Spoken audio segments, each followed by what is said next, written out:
Does science disprove the Bible? Welcome back to the last hour. Today we're going to be jumping into that topic and we're going to be doing a little introduction with a brand new guest, a good friend of mine named Noah, and I'll introduce him right here. Hey, What's up, how's it Noah? going? It's going Nice to be good. seeing you again. Right, right. It's been a while. It's been a while since we've seen each other in person and stuff like that. But I'll let him Yeah, in introduce himself person. a little bit and his background and stuff. Yeah, nice. So I'm Noah. It hasn't changed, and I I think we started sort of talking about the general concepts of these talks maybe about year and a half ago when we were both in the same country together Yep. when we were in vet school, and it was really interesting to me because I've always been sort of interested in just biology, more so sort of life sciences stuff. And so it was intriguing to me that someone thought so differently about something that, from the majority of people, is a settled topic. And so I'm here sort of to have this discussion on science and the Bible. I'm not a biblical scholar. I don't claim to be, and I never will be. So I'm mostly here on just sort of a slightly skeptical angle to see where things line up with the science. And as long as the discussion is tied to some element of science, I'm normally interested and into it. So yeah, I'll just be coming at this as sort of a neutral party for the whole thing. I am agnostic in terms of my position on God. I got no idea what's going on, but I'm more culturally Jewish, so I am not naive. I a lot of these things I'm aware of from learning through most of my life and today. Yeah, so definitely a Jew by blood, if that's how you like to put it. Jew by blood, but nothing in my head. So we'll start with that. All right, awesome. All right, so for me, I'm a Seventh Day Adventist Christian. Was born that way, and you can't really be born a Christian, but raised that way per se. And finally started actually taking it serious a couple years ago. So I'm coming from a creationist perspective, and was me and Noah met in veterinary school and stuff like that. So our backgrounds are relatively similar. He's got 2 more years on me now, but we've been just doing our thing, and so I'm coming from that perspective of proving the Bible, and we'll see how it comes out. But we're gonna jump right in into our very first segment. I have to edit that on a post. No, I'm just kidding. Nah, All right, keep it in. Keep you on the I wall, will. I will. I'm too Spider lazy to Man. download the whole thing. All right, this is the first question we're gonna be talking about. Is the Bible right about the Earth? So we're gonna be talking about a couple of different things: astronomy, kind of cosmos, Earth formation, all that kind of stuff. But I'll let you present your things, and then we'll just kind of go like we'll each present a little bit of an argument, and then we'll kind of talk for a little. Yeah, what the Bible says about the shape of the earth has been in contention for a while. I'm personally of the opinion that it doesn't make any specific claims. There are some references to stuff that would lead to certain positions. There's definitely more support for some parts than others in terms of how you model the earth and sort of where we sit in the universe, like not metaphorically, like but physically in the solar system. So yeah, I'm of the opinion that it doesn't really say either way, which means that it's not, the general held view is that the Earth is a sphere. I think the Earth is a sphere.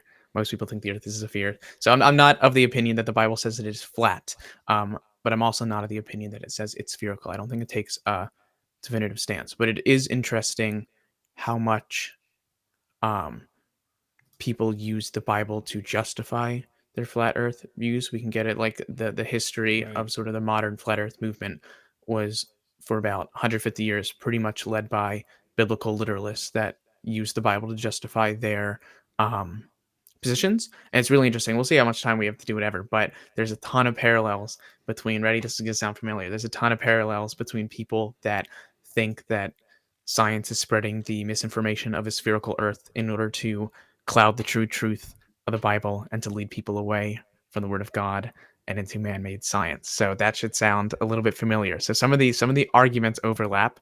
Um, Not to make any other judgments other than that, but yeah. So that's my position, and we'll sort of get into it. I don't think it really says anything definitive. Right. And from my standpoint, specifically talking about like the shape and the Earth, I think as a flat or someone who would as a flat earther, as someone who would be a flat Whoa. earther, I think that is just kind of nonsense and crazy. And the reason why is because they base their position not on science but on the Bible. And if you do that, that means you have to understand what it's saying. And so I think it's crazy because if you do go deep into the Bible, it doesn't stand when it comes to a flat earth ideology. So I'm on the side point on the standpoint of the Bible is complete does not teach flat earth whatsoever, and that it the evidence leans more heavily towards a spherical earth, and there's a couple other things that not necessarily have to do with the shape of the earth that point to the Bible being a more reliable, having a more reliable understanding of earth, of atmosphere, of those kinds of processes. So that's kind of where I stand. Do you want to start with the verse, Noah, that you have, or a point that you have, or you want me to kind of go through it? No, I mean I organized I mean, like pretty much when I was doing my research, there are several verses that do make reference to things about the Earth that could very easily be construed in a manner that supports a flat Earth, and I sort of like went through probably the big ones. I mean, I found a video out there that was like 75 verses that support a flat Earth. Wow, Um, right, there's a that lot. person was intense. Um, they were intense, and they believed every second of it.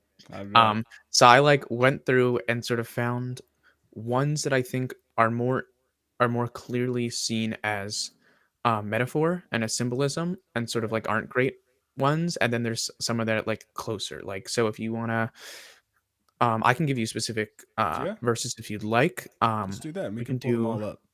we can do Revelation 7:1, and then Revelation 27-8, if that's how you 7-1. I think I can only do one at a time. I think. That's Let's fine. see. They say the same thing. It's the same idea. They're Okay. grouped together. These are Perfect. four corner passages. So Right. Hmm. I'm sure we were pretty much on the same page. Generally, the four corners of the earth, the four winds, is just sort of a metaphor for like Yeah. to a great extent, like sort of to the farthest reaches. We still use it today. I Right. don't think that it's actually saying there's four corners. And it's interesting because people that use the Bible for flat earth and would take this literally, most models that I've seen picture the earth as a circular, as like a Right. Like a. disc without Right. corners. Hmm. So it becomes a little inconsistent when like you take everything literally, but then this one is like just this one is not because you think it's a disc instead of with four corners. Um, Right. yeah, that's my Yeah. thoughts. I agree. I think when it comes to that, I think if you break the Bible down, first things first is a lot of Christians for some reason don't understand, and that sounds a little rude. Sorry. A lot of Christians for some reason don't realize that Revelation is highly symbolic. I've met some people who think it's completely literal, and so I asked them like, okay, so there's a symbolism of a woman riding a beast with who's a prostitute and stuff like that. What does that mean to you? Do you think that's actually going to happen? And then they're like, yes. And so I think there's like that kind of misunderstanding when it comes to Revelation. This is like you're saying, clearly symbolic. And even if it wasn't Revelation, because there are other verses that aren't that talk about this, if you break it down and go into the Greek of the actual phrasing, it's an idiom in Hellenistic and whatever the other one was, Greek, kosher Greek or whatever. And in classical Greek, it can be the phrase used here can be literal, but it's like you said, that one's clearer than they. You know what I mean? Like you can't really. It's still we still use the idiom today, and in fact, I think when they reference that they're referencing the four corners of the earth, referencing like north, east, south, west, rather than like directions almost. And the Greek supports that. Yeah, no, I think the jury's pretty much out. I think even Yeah. people, there's a few verses that people really point to for flat Earth. I feel like this one is not a Right. good No. starting point. Um, Nice. You want to go to the next verses? Yeah. What's the next one? Cool. We'll do let's do pillar verses. All right. Um, These ones are fun. I think 1 Samuel 2:8. Yes, this was one of the ones I really liked. I'm gonna do 5 through 9, just so we have a little context as I was reading it before. All right, we'll go through 8 first. Okay. Samuel 2:8 says, He raiseth up the poor out of the dust, and lifteth up the beggar from the dunghill, to set them upon princes, and to make them inherit the throne of glory. For the pillars of the earth are the Lord's, and he hath set the world upon them. All right. What was your view when you saw this, or like your positioning on people who might use this for a flat earth? Again, most people, there are some early like ancient cosmologies that do see the world as sort of suspended by pillars, but in like coming at this from a modern flat earth angle, like most flat earthers don't think the earth is on pillars. Right. Like that's not part of the model. So even they don't use it, but it's meant to say the biggest thing, which we'll touch on in another verse in a minute or two, is that it's sort of fixed, it's stationary. Like if it's on pillars, it's in a single spot, which would contradict sort of the Earth's rotation around its axis and then rotation around the sun. So that's sort Right. of where it ties in. But I think it's similar to four corners of the Earth. Um, the more like figurative meaning is that just the fact that God made the foundations is that and that it sits upon them and sort of he's the one in control. And that's sort of like the figurative meaning, the sort of deeper layer that that seems like most people come to and what this actually means. Because if it's not literal, then it's figurative and then it doesn't exactly mean what it says. So yeah, it's just the fact that the earth has strong foundations and those were created by God. And specifically this is also brought up again in Job. You're going to be so impressed that I know this. Supposedly a lot of times in Job they liken certain things about the earth and its structure, sort of building a house or a physical structure, because that would help the people of the time understand what they were saying. And so something like a pillar helps provide that the imagery they would need to understand the nature of the text. But Right. yeah. I'm glad you brought that point up because I think that's one thing that a lot of flat earthers don't realize is that the Bible was not written for people like not written. It was not directly applicable at like there's two sections of the Bible or two every single verse in the Bible can have two aspects. It can be literally directed for that people in that time and also still applicable today. That's why the Bible is written not by man, as I believe, and as if you're a Christian, you should understand. But it's written by God because it has those two abilities. So in order for it to do that, it has to use language that reaches them, but that you can also understand. And so the Bible constantly uses agriculture verses and agriculture, especially in the Israelite time, to show different aspects of things. But now you find someone who's never picked up a handful of dirt in their life, but you can still understand because of how it's worked out. So I thank you for bringing that up. I think that's a big point is that it's based on needing to be able to reach the people at the time and you.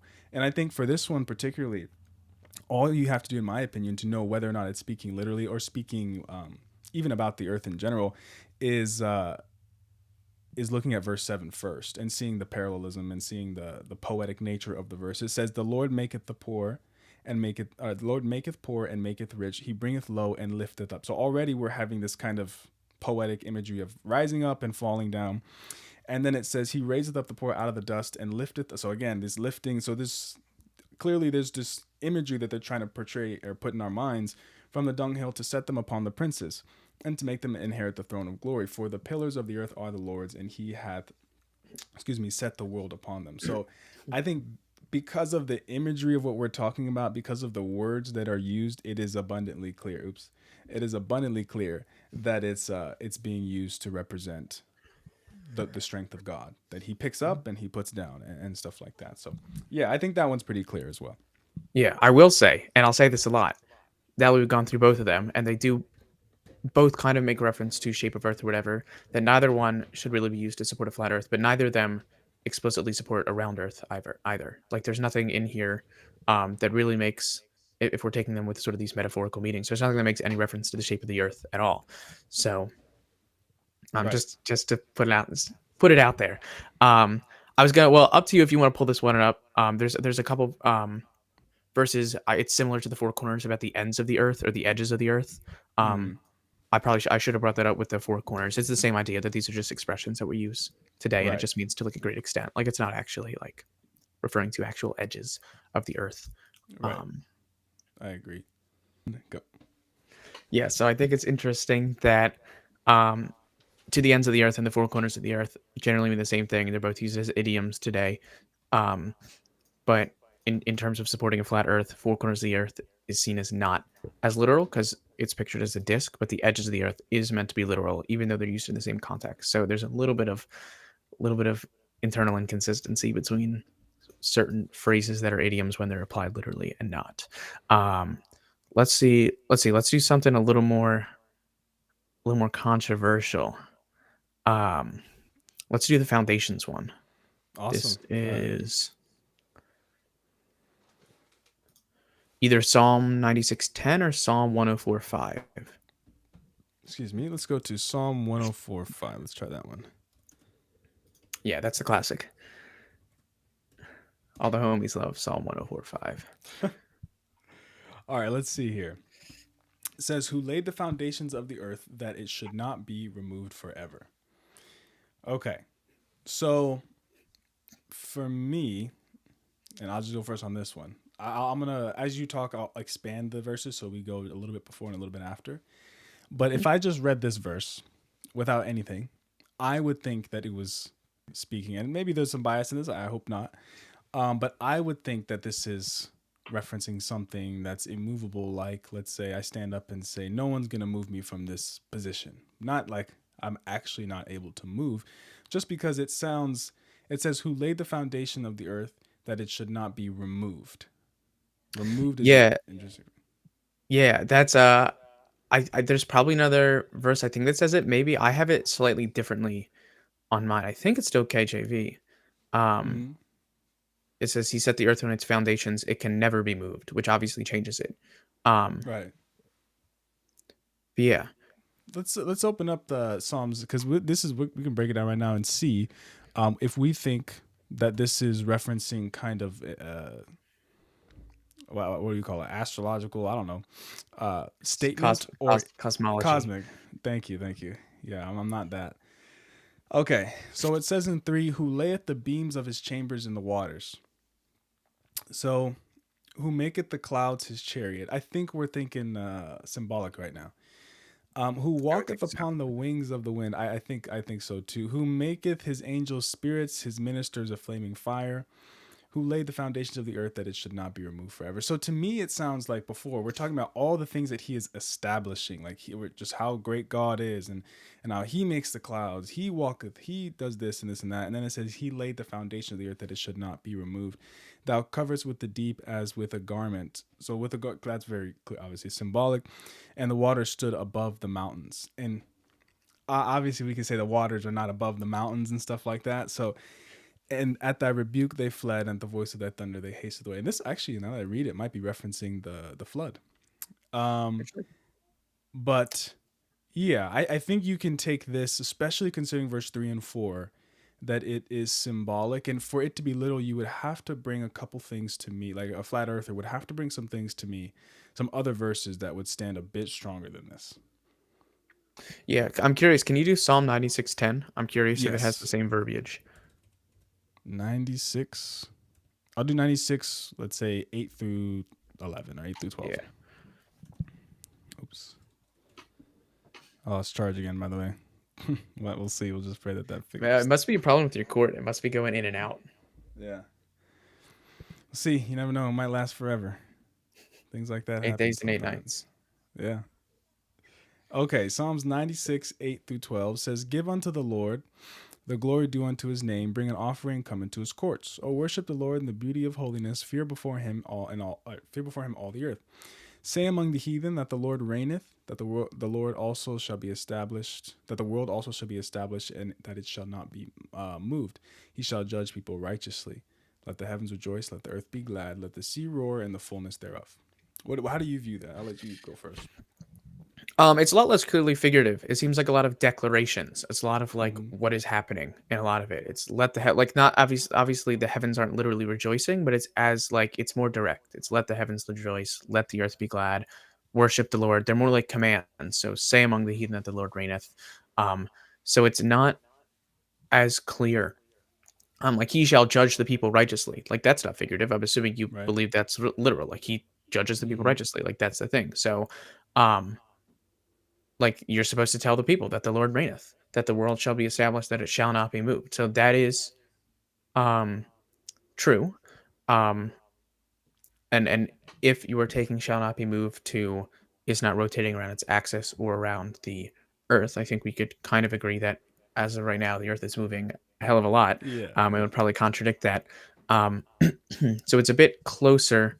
However, I've seen this interpreted as not literally meaning that the earth is a stationary object, but that it is showing sort of God's power is firm and stable, and that he has the power over his creation. And that is what it means by the world shall be established, that it shall not be moved.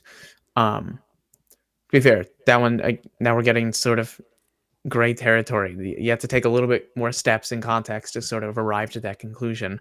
Um, But yeah, I don't think it's definitive. Um, Right. either way. I think when you look at it, verse 12 stood out to me. I will get back to verse 12. But I think that let the heavens rejoice, let the earth be glad, all that stuff, and the world shall be established. I think when we're going into these passages, what people have to do, especially flat earthers, is get into the mind of what was the point of them saying this, right? What was the element of discussion in their minds? Because then that determines everything. You know, like if I'm writing a scientific article, you're not going to hear any idioms, you're not going to hear any figurative language whatsoever because I'm speaking a scientific article. But if I'm writing a poem or a song, like all the Psalms are songs, then I have to take that in mind of what was the author trying to do when he was writing this. Or yeah, it says, "Say among the heathen that the Lord rejoice, that the world also shall be established, that it shall not be moved. He shall judge the people righteously." To me, the leap to get to that to say that that means that the Earth is not spinning is much bigger than to say that it's the earth that is figurative. I think, and the reason why, especially verse 12 says, "Let the field be joyful, and all that is therein. Then shall the trees of the world of the wood rejoice." And Yeah, we're not definitely, pantheists. definitely more figurative. A little bit Yeah, more I don't. figurative at the end. Yeah, I think that's what we flat earthers. I pray for flat earthers. A lot of Christian flat earthers because Ooh, there's there's a a lot of them. level. Oh yeah, too many. It's a resurgence or something like that of I know you of gotta, you gotta, was it clean your own house or whatever? yeah. We're working on. Well, always the church will never be clean. You just always got to keep keep sweeping, come back every day. But like it really is when stuff like this. And to me, this just makes it easier for people who are atheist or who are agnostic, kind of be like, man, Christians are real crazy. Because I think that's truth. And I think that when it comes to evolution, you might say, oh, he's a little crazy. But I think when you dive deep into the science, you can actually have a discussion. But I think when you bring up certain verses like these, it's a little difficult for flat earthers. So I pray for the flat earthers. But all right, we did the pillars one. I think Yeah, that one's yeah. yeah. I think there's definitely a little bit of a leap. I will put a marker in. I'll bring it back. I think it is quite a leap to say the earth is established, it shall not be moved, and to convert that to this means the earth is not spinning and is in a single point. I think that's Right. a bit of a leap. Remember that. I'll probably bring that up again later about Okay. adding things in retrospect that sort of align with what we'd like the things to say versus what All they actually right. say. Let's do Mm-hmm. a similar one. Let's do the suspended over nothing. Perfect. All right. Job Job 26:7. 26:7. Damn, you have That it one I have memorized? memorized. Yeah. God damn. All right. All right. Job 26:7. He stretcheth out the. Actually, sorry. I need to. I make sure we do this every time because we keep having to do it anyways. Let's go all the way through 10. All right. So he stretcheth out the north over the empty place, and he hangeth the earth upon nothing. What are your thoughts on that one? Because especially like if I'm thinking in the flat earther's mind, the Bible either contradicts itself or something else is going on here when it comes to the whole pillars Yeah, thing. so this one's really interesting to me, and it kind of hinges on what you mean by nothing, because Right. nothing doesn't really exist. There's always something, even if it's space. Like there's particles, really low density, but like there's no such thing as nothing.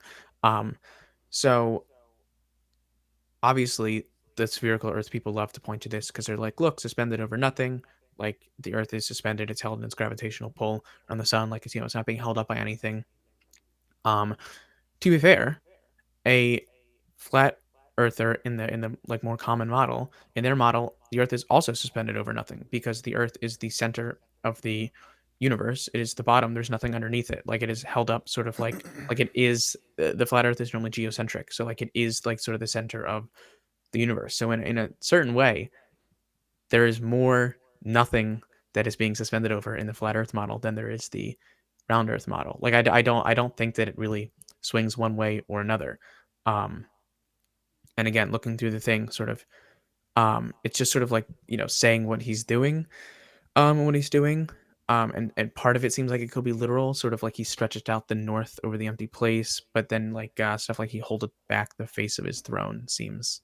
Right. Now we're getting into more sense, but yeah, it's really interesting. I think it works for both. I think you can make a compelling argument. Put me in a room, make me play the flat earther. I could give you a very good reason that it just means that we're suspended over nothing because nothing is below us. However, I like to be consistent, in every other verse text we've been doing so far, we've taken a more figurative meaning. And Right. so I will take a figurative meaning again. And the meaning here is in contrast to other ancient cosmologies, which, as you put in your original video, sort of pictured the Earth on top of a turtle or Atlas Right. or um, on some sort of structure. This is saying there is like the Earth, its structure is one thing created by God. There's no separate thing sort of holding it up Right. as thought. As a means to specifically distinguish it from other models and other faiths of the time, and so yeah, I think we have to be consistent. If we're sort of going along the lines of this is figurative with some of this stuff, then it's sort of to me it's figurative. I don't think it literally means it's not making a statement on the sort of the shape of the earth or the cosmology, even though you could justify it for either viewpoint. Right. I think Job is a very interesting passage as well because Job, the whole book can be poetic, but obviously there are certain parts in Job that are literal, like the fact that he had kids, like the fact that he had this or that. So I think Job is a very interesting topic. And what we were talking about before with like, we have to see what the author was talking about. Let me actually start in verse 1 here and go through like, I'm not gonna read the whole thing, but just make sure we have it. But in here, I think, or from what I read, is that Job is in poetic language discussing creation. That's what he's talking about. But I feel like in the other verses that we're discussing, they're discussing not creation, but how great God is, how amazing God is, how many things that He has done. And Job is discussing some interesting things here. So he says early on, he says, how, let's see, no strength, counts him, they have no wisdom. Let's see here. Dead things are formed from under the waters, and the inhabitants thereof. Hell is naked from before him, and destruction hath no covering. So obviously, we're still in the poetic language theme. And then it says, He stretcheth out the north over the empty place, and hangeth the earth upon nothing. He bindeth up the waters in his thick clouds, and the cloud is not rent under them. So to me, there might be some truth to what, especially the second one that he's saying. That's a little different to me. To bind up waters in thick clouds, and the cloud is not rent under them. 9 says he holdeth back the faith of his throne. Like you said, right back to that poetic. It's very difficult to understand sometimes when people are being literal or not even necessarily like trying to be scientific, but literal is what we're talking about. 10, he says, He hath compassed the waters with bounds until the day and night come to an end. The pillars of heaven tremble and are astonished at his reproof. He divides. So you see how we're like, it's a consistent discussion about creation. Whereas the other ones are like one verse creation, and then we're talking about trees praising God, obviously in a, in a different phrase and stuff like that. So I think that might be something to pay attention to as a flat earther, as someone who is thinking about whether or not this is actually making a statement for science or not, is to think about what they were talking about. I think in verse 7 it says he stretcheth out the earth over empty place and hangeth the earth, or stretcheth out the north over the empty place and hangeth the earth upon nothing. I think, like you said, it was very different to what everyone else was teaching during that time, right? Which would actually give some credence to the Bible, because every other kind of documents at that time are also not unscientific per se, is what we would say. And for me, when it says hangeth upon nothing, I think to as a flat earther to believe that verse is like what you were saying, like that verse is wrong. Let me gather my thoughts here. That verse is could lean either way because the flat earthers say that it's like the center of the universe or whatever, and there's nothing under it. I think that first statement has to be proven first, right? So if the Bible says that the earth is the center of the universe, then you can then say, okay, maybe this one is saying either Well, way. couldn't you Because say the same thing? Don't you have to prove the earth is rotating around the sun before it's hung over nothing? I wouldn't say that, because I think hung over nothing is not necessarily in reference to, because it says hung upon nothing, Yeah. upon nothing. So I don't necessarily means that it can only mean it's referencing like, is there anything under it? I think it could reference there's no pillars, there's no structure, there's no atlas, there's no Right. foundation, And right? both models think that. Right. Well, some people do, and so I think that that verse is more referencing that idea rather than the other parts of where it stands and if it's spinning and if it's and all that stuff. And I think nothing is an interesting concept too, because the phrase, like as we're saying, if it would have said the earth hangeth upon gravity, no one would know what Job was talking about, right? Because the gravity did not exist. But I think if he said hang up the earth upon nothing, that's the closest they might be able to get. Now that's a little, we're still pulling teeth right now. But I think it makes a semi of a stronger case. I would sit with you where this one could be pulled either way. Yeah, I Um, would just say that I agree with you, but hangeth upon nothing just means whatever the earth is, whatever shape it is not supported. It does not tell you. anything about what shape the Earth actually is. I mean, it could have been a triangle, just Right. based on this. It's just giving you one piece of the puzzle. So I think it does Exactly. align. It does align well. But yeah, I don't see it as. I think you could support either viewpoint. I don't think it's like as predictive as some people bring up. I don't think that you can extrapolate so Yeah. much from this, and be like, as you just said, that it's upon nothing means it's being held in by gravity and it's sort of suspended in space. I feel like that's a leap that isn't there. Same way that the flat earthers make leaps that aren't there.